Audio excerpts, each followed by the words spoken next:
প্রিয় শিক্ষার্থীরা, আসসালামু আলাইকুম ওয়া রাহমাতুল্লাহি ওয়া বারাকাতুহু। কেমন আছো তোমরা? আশা করি ভালো আছো। আমিও মহান আল্লাহ তাআলার অশেষ কৃপায় ভালো আছি, সুস্থ আছি, আলহামদুলিল্লাহ। আমি আশান্বিত তোমরাও নিরাপদে আছো, সুস্থ আছো। আমি সদা সর্বদা, আমি না শুধু, আমরা সবাই দোয়া করি, প্রার্থনা করি সেই মহান সৃষ্টিকর্তার কাছে এই বৈশ্বিক মহামারী, এই করোনা ভাইরাস থেকে আমাদেরকে নিরাপদে রাখুক, আমাদের সকলকে নিরাপদে রাখুক, এই প্রার্থনাই করি। তারপরেও জীবন তো থেমে থাকবে না, তাই না? জীবন চলছে তা চলছে, অবিরাম চলছে, ঘূর্ণিপাকের মতো চলছে। আমাদেরও চলতে হবে, আমাদের এগিয়ে যেতে হবে সামনে পানে। আমরা পিছনে ফেলে আসা দিনগুলোর জন্য অনুশোচনা না করে সামনে আমাদের পরিকল্পনা নিয়ে কাজ করতে হবে, পড়তে হবে। কবি ভাষায় তাই বলতে হয়, আমরা চলি সম্মুখ পানে, কে আমাদের বাঁধবে, রইল যারা পিছের টানে, কাঁদবে তারা কাঁদবে। আমরা চলি সম্মুখ পানে, ভয়কে মানি না, আমরা ভাঙি লোহার কারা, কাঁদতে জানি না। আমরা লোহার কারা, নজরুলের মতন লোহার কারাগুলো ছিঁড়তে হবে, উপচে ফেলতে হবে। আমরা ভয়কে ভয় নয়, করোনাকে ভয় না করে সচেতনতার সাথে চলতে হবে। গণপ্রজাতন্ত্রী বাংলাদেশ সরকারের মাননীয় প্রধানমন্ত্রী জননেত্রী শেখ হাসিনা, তিনি বলিষ্ঠভাবে বাংলার প্রতিটা মানুষকে নিরাপদে রাখার জন্য অবিরাম কাজ করছে। আমরা তাকে সাধুবাদ জানাই, তার দীর্ঘ আয়ু কামনা করি, তার সুস্থতা কামনা করি। সাথে সাথে তোমাদের জন্য আমার প্রাণ ঢালা দোয়া থাকবে। প্রিয় বন্ধুরা, এই অনলাইন ক্লাসের মাধ্যমেই তোমাদের সাথে কথা হয়, দূরের কথা, নিকটে নয়। আসলে সামনে কত থাকলেই তার কুশলাদি জানতে পারি, তার পড়ালেখার খোঁজখবর নেওয়া যেতে পারে, নিতেও পারি। কিন্তু আমরা এখন ঘরে অবস্থান করছি, তারপরেও ঘরে থেকে এক ঘোরা নয়, ঘরে থেকে মনকে প্রফুল্ল করার জন্য বইয়ের সাথে, বই হলো তোমার আমার একমাত্র সঙ্গী। Books is the best friend of the student. একজন ছাত্র, একজন মানুষের জীবনের সবচেয়ে প্রিয় বন্ধু হলো তার বই। এই বই আমাদের পড়তে হবে, জানতে হবে। তারই অংশ বিশেষ আজকে আমার পরিচয় তোমরা জানো। আমি সাতানি মাদার স্কুল অ্যান্ড কলেজের বাংলা প্রভাষক হিসাবে আছি দীর্ঘদিন। তোমাদের অনলাইনে ক্লাসে আছি, এখনও ক্লাস নেওয়ার জন্য এসেছি, ক্লাস নেব। মহান আল্লাহর কাছে আমরা প্রার্থনা করি যেন আমাদের এই কথাগুলো তোমাদের কাজে লাগে, তোমরা যেন তোমাদের নিত্য সঙ্গী বই হয়। এই বইয়ের থেকেই তোমাদের জানতে হবে, পড়তে হবে। প্রিয় বন্ধুরা, আমি বিগত ক্লাসে বাংলা ব্যাকরণের তৃতীয় অধ্যায়ে তোমাদের পাঠ্যসূচি যে ব্যাকরণ আছে, তৃতীয় অধ্যায়ের রূপতত্ত্বের পঞ্চম পরিচ্ছেদ দের প্রকৃতি ও প্রত্যয় আলোচনা করেছিলাম। তোমরা নিঃসন্দেহে আমার ক্লাসটা দেখেছো, শুনেছ, এখনও কাজে লাগাবে আশা করি।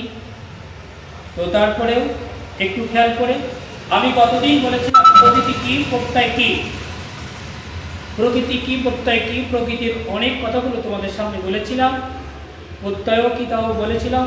আজকে চর্বিত চর্বণ হিসাবে আবার একটু বলি, প্রকৃতি হলো শব্দমূল ও ধাতুমূল। বাংলা ব্যাকরণে প্রকৃতি হলো, প্রকৃতি কথাটির অর্থ হলো ক্রিয়ামূল বা শব্দমূল। ক্রিয়া বলতে কাজ করা, যাওয়া, খাওয়া ইত্যাদি এর মূল। আর শব্দমূল হলো বিশেষ্যের মূল। আমি সহজ করে বলেছিলাম, সহজ করে তোমাদের একেবারে সহজ করে ভার্বের মূল ইংরেজিতে, তোমরা ইংরেজি যেহেতু চেষ্টা করো, বেশিরভাগ চেষ্টা করো বিদেশি ভাষা রপ্ত করার জন্য, তো সহজ করে বলি ভার্বের মূল, ভার্বের এর মূল যেটা সেটা হলো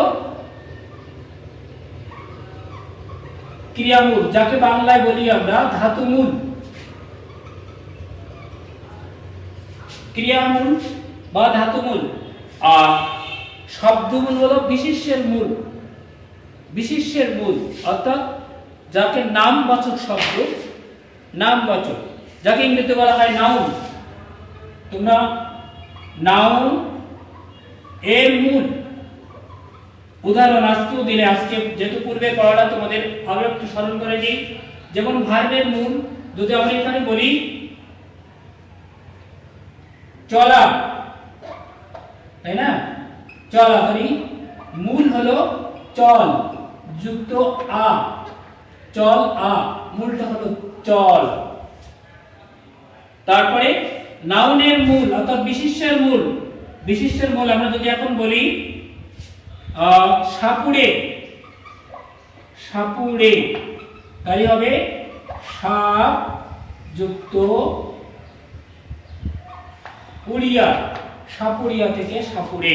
কাঠুরে, কাঠ যুক্ত উড়িয়া, কাঠুরিয়া থেকে কাঠুরে, অর্থাৎ শব্দমূল। আরেকটা হলো ক্রিয়ামূল বা ধাতুমূল। এই শব্দমূল আর ক্রিয়ামূল বা ধাতুমূল একে বলা হয় প্রকৃতি। একে কি বলা হয়? প্রকৃতি। আর প্রত্যয়গুলো এই প্রকৃতির সাথে যে সমস্ত বর্ণ বা বর্ণ সমষ্টি যুক্ত, এগুলো হলো প্রত্যয়। এগুলো কি? প্রত্যয়। যেমন লক্ষ্য করো, আমি এখানে লিখেছি, যেমন যদি আমরা বলি মেয়ে, মা যুক্ত ইয়া, মাইয়া থেকে মেয়ে, এই মা হলো প্রকৃতি, এটা হলো শব্দমূল। আর ইয়া এইটা হলো প্রত্যয়। তাহলে সহজ করে মনে রাখবা, যোগ চিহ্নের পূর্বের শব্দটা, যোগ চিহ্নের পূর্বের শব্দটা হলো শব্দমূল বা ধাতুমূল। আর যোগ চিহ্নের ডান পাশের শব্দটা, পরের শব্দটা, উত্তর পদ যেটা বলি, ওটা হলো প্রত্যয়। বর্ণ বা বর্ণ সমষ্টি থাকবে। এখন এক কথায় আমরা বলবো প্রকৃতি ও প্রত্যয় কি। প্রকৃতি হলো শব্দমূল বা ধাতুমূল, আর প্রত্যয় হলো শব্দমূল বা ধাতুমূলের পরে যে সমস্ত বর্ণ বা বর্ণ সমষ্টি যুক্ত হয়ে একটা নতুন শব্দ গঠন করে, তার নাম প্রত্যয়। তার নাম প্রত্যয়। যেমন চল আ, এই আ, তারপরে এই উড়িয়া, এই ইয়া। ক্লিয়ার? আশা করি বুঝতে পেরেছ। তাহলে প্রকৃতি কি, প্রত্যয় কি। আমি কতদিন ক্লাসে তোমাদের বলেছিলাম, ডক্টর মোহাম্মদ শহীদুল্লাহ, যিনি বাংলা সাহিত্যের, বাংলা ব্যাকরণের দিকপাল ছিলেন, যার কথাটা আমরা প্রতিটা মুহূর্তে স্মরণ করি, বিশেষ করে বাঙালি সাহিত্যে যারা বাঙালি, তাকে স্মরণ করতেই হবে। সেই ডক্টর মোহাম্মদ শহীদুল্লাহ প্রত্যয় সম্পর্কে বলেছিলেন, ধাতু বা শব্দের উত্তর ভিন্ন ভিন্ন অর্থ যে বর্ণ বা বর্ণসমূহ যুক্ত হইয়া শব্দ প্রস্তুত হয়, তাহাদিগকে প্রত্যয় বলে। তাহাদিগকে কি বলা হয়? প্রত্যয় বলা হয়। আমরা আলোচনা করেছিলাম প্রত্যয় কি, প্রকৃতি কি, প্রত্যয় কি। এবার প্রত্যয়কে আমরা কয় ভাগে ভাগ করি? গতদিন বলেছিলাম প্রত্যয়কে দুই ভাগে ভাগ করে দেয়। একটা হলো কৃত প্রত্যয়, আর হলো তদ্ধিত প্রত্যয়। কৃত প্রত্যয়কে দুই ভাগে ভাগের কথা বলেছিলাম, তোমরা একটু মেলাই নিও। আমি আবারও বলছি, এই কারণেই তোমাদের পড়ার জন্য, তোমাদের সুবিধার জন্য, বাংলা কৃত প্রত্যয়, সংস্কৃত কৃত প্রত্যয় আর তদ্ধিত প্রত্যয়কে তিনটে ভাগে ভাগ করা হয়েছিল। বাংলা তদ্ধিত প্রত্যয়, সংস্কৃত তদ্ধিত প্রত্যয় আর বিদেশি তদ্ধিত প্রত্যয়। এই তদ্ধিত প্রত্যয়কে তিনটি ভাগে আর কৃত প্রত্যয়কে দুটো ভাগে ভাগ আমি বিগত দিনই বলেছিলাম। আজকে কিন্তু বেশি দিন যাব না। আজকের যে আলোচনা করবো হলো তদ্ধিত প্রত্যয়টা কি, তদ্ধিত প্রত্যয়টা কি, কৃত প্রত্যয় আর তদ্ধিত প্রত্যয়। কৃত প্রত্যয় চেনার ভাই বলেছিলাম, মনে আছে তোমাদের? আশা করি মনে আছে। মনে রাখতেই হবে তোমাদের, আমাদের মনে রাখতে হবে। কারণ বাংলা ব্যাকরণ আমি প্রায় ছেলেদেরকে বলি যে এটা শুকনো আলোচনা, শুকনো বা খটখটি আলোচনা, এর মধ্যে রূপ রস আছে খুবই কম। তবে যেমন বাংলা ফার্স্ট পার্টে আমরা সাহিত্যের আলোচনা করব, সেখানে উপন্যাস আছে, কবিতা আছে, নাটক আছে। সেখানে উপন্যাসের ভিতরে প্রেম, ভালোবাসা, দুঃখ, বেদনা, ট্র্যাজেডি অনেক কিছু আছে। আজকে ব্যাকরণ তো ওই দিকে যাবে না, তো আমরা দেখি ব্যাকরণ আমাদের জীবনে কতটুকু উপকার করে। বাংলা ভাষাকে সাবলীল করার জন্য, প্রাঞ্জল রূপ দেওয়ার জন্য, প্রাঞ্জলতাকে ফিরিয়ে আনার জন্য ব্যাকরণের কিন্তু জন্ম হয়েছে।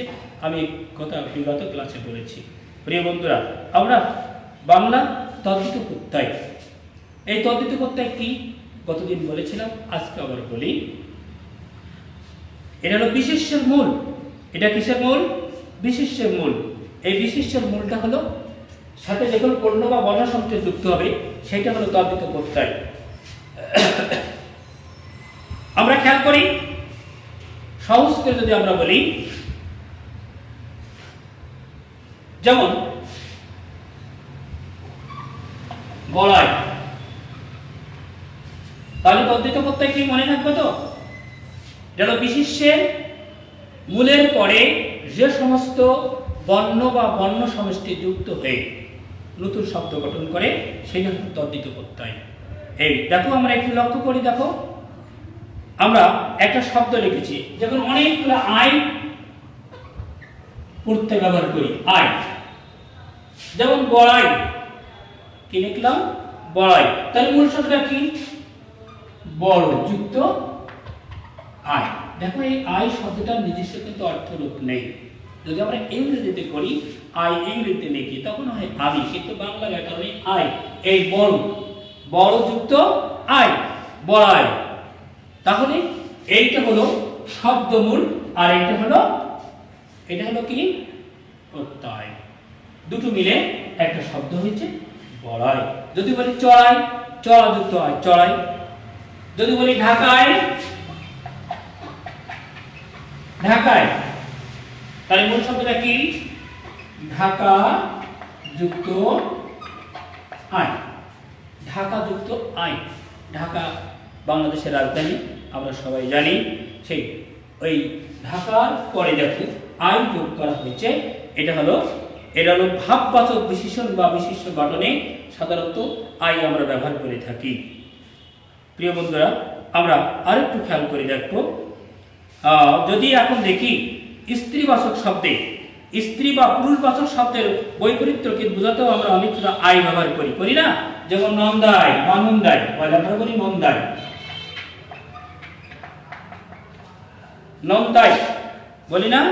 নন্দাই, নন্দাই, গ্রামের ভাষা বলে নন্দাই। এখানে আমি ননদ যুক্ত আই, ননদ যুক্ত আই। তাহলে নিঃসন্দেহে ননদ বলতে কারে বোঝায়? আমরা জানি ননদ কারে বলে, নন্দাই কারে বলে? নন্দায়ের স্বামী, ননদের স্বামীটাই হলো নন্দাই বলি আমরা। এটা হলো পুরুষবাচক, আর ননদ হলো স্ত্রীবাচক। আমরা এইভাবে কিন্তু অনেকগুলো শব্দ পেয়ে যাই, তাই না? আমরা দেখো আরো একটু লক্ষ্য করে দেখি, আর একটু লক্ষ্য করে দেখব যে আলি প্রত্যয় যোগী, আলি, আমি দিছি আই, এবার হবে আলি। একটু খেয়াল করো। আর বাংলা ব্যাকরণের বই যেটা তোমাদের বলেছিলাম, ডক্টর হায়াত মাহমুদ ও ডক্টর মোহাম্মদ আমিন স্যারের লেখা বই আছে, বাংলা ব্যাকরণ ও নির্মিতি, প্রতিনিলয় প্রকাশনা থেকে আছে বইটা, প্রকাশ হয়েছে। এই বইটা তোমরা অবশ্যই কিনবা, কেনার চেষ্টা করবা। ডক্টর গিয়াস শামীম স্যারের বই আছে, সেটা হলো গিয়াস শামীম স্যারের বইটা হলো উচ্চতর বাংলা ব্যাকরণ ও রচনা শৈলী। অবশ্যই এছাড়া আরও অনেক বাংলা ব্যাকরণ আছে, তোমরা কিনে নিয়ে একটু বইটা পড়া শুরু করো, সাথে সাথে আমার এই অনলাইনে ক্লাসের সাথে মিলিয়ে নাও। প্রিয় বন্ধুরা, আমরা লক্ষ্য করি আলি প্রত্যয় যোগে আছে, দেখো মিতালি। ভাবার্থ দেখো আমরা ব্যবহার করি আলি, যদিও আলি শব্দটা আরবি শব্দ। দেখো আলি, মিতালি, তাই না? মিতালি। আমি দীর্ঘইকার দিয়ে ফেলেছি মিতালি, আমি রস্বইকার, দুঃখিত, মিতালি, হ্যাঁ না, মিতালি। তাহলে মূল শব্দটা কি? মূল শব্দ আমরা কি দেখব? মিতা, মিতা যুক্ত আলি। এই মিতা যোগচিহ্নের পূর্ব শব্দটা দেখো, এটা বিশিষ্টবাচক শব্দ। এটা হলো ইংরেজিতে বলা হয় নাউন, আমরা বাংলায় বলি বিশিষ্টবাচক শব্দ, যাকে বলা হয় শব্দমূল। এই শব্দমূলের পরে বর্ণ বা বর্ণ সমষ্টি আছে, সেটা হলো আলি। আগে বললাম আই, এখন হলো আলি। এইভাবে অনেকগুলো শব্দ আছে, দেখবো একটু খেয়াল করে। সোনালী, যদি আমরা বলি সোনালী,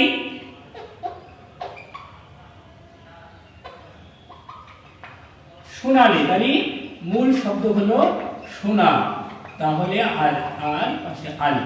এই যে সোনা, ইংরেজি বলা হয় গোল্ড, এটা কিন্তু নাউন, এটা হলো বিশিষ্ট পদ। এই জন্য বিশিষ্ট পদের সাথে পরে যখন মূল পদের সাথে বর্ণ বর্ণ সমষ্টি যুক্ত হয়েছে, এটা হলো তদ্ধিত প্রত্যয়। আর আমরা যে তদ্ধিত প্রত্যয় আলোচনা করলাম, এই তদ্ধিত প্রত্যয়কে আমরা অনেক শব্দ অনেকবার ব্যবহার করি। আমি ছোট্ট একটা সূত্র বলি, তোমরা লিখে নিতে পারো। যদি কোনো শব্দের শেষক করি, এটা আমার নিজস্ব চিন্তা, দেখো তদ্ধিত প্রত্যয়ের ক্ষেত্রে শেষে যদি থাকে লে, তাহলে শব্দযুক্ত লিয়া, যেমন জেলে, জেলে শব্দযুক্ত লিয়া, তাহলে মূল শব্দ কি? জাল যুক্ত লিয়া, জালিয়া থেকে জেলে, এই জালটা হলো মূল শব্দ। যদি ইয়ে থাকে, ইয়ে রস্ব ইয়ে উচ্চারণ হয়, যেমন মেয়ে, মা, মা যুক্ত ইয়া, শব্দমূল যুক্ত ইয়া, লে থাকলে লিয়া, ইয়ে থাকলে ইয়া, তারপর উড়ে থাকলে উড়িয়া, উড়ে থাকলে উড়িয়া। এইভাবে কিছু নিয়ম আছে, এই নিয়মগুলো তোমরা একটু ফলো করবা, অবশ্যই খেয়াল করে দেখতে হবে। আমাদের নিয়মিত ক্লাসটা দেখবা। শব্দের শেষে যদি টে থাকে, তাহলে শব্দমূল যুক্ত টিয়া, যেমন তামাটিয়া, যেমন কি তামাটিয়া।